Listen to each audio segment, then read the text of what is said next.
پھر باوجود اس کے کہ وہ لوگ ان کی بے گناہی کے نشان دیکھ چکے تھے، ان کی رائے یہی ٹھہری کہ کچھ عرصے کے لیے ان کو قید ہی کر دیں، اور ان کے ساتھ 2 اور جوان بھی داخل زندہ ہوئے۔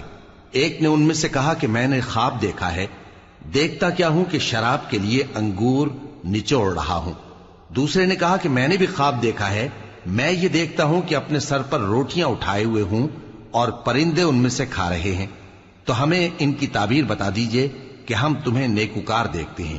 یوسف نے کہا کہ جو کھانا تم کو ملنے والا ہے وہ آنے نہیں پائے گا کہ میں اس سے پہلے تم کو اس کی تعبیر بتا دوں گا۔ یہ ان باتوں میں سے ہے جو میرے پروردگار نے مجھے سکھائی ہیں۔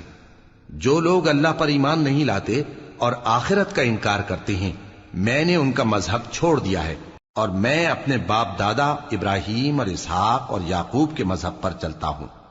ہمیں شایع نہیں ہے کہ کسی چیز کو اللہ کے ساتھ شریک بنائیں۔ یہ اللہ کا فضل ہے ہم پر بھی اور لوگوں پر بھی، لیکن اکثر لوگ شکر نہیں کرتے۔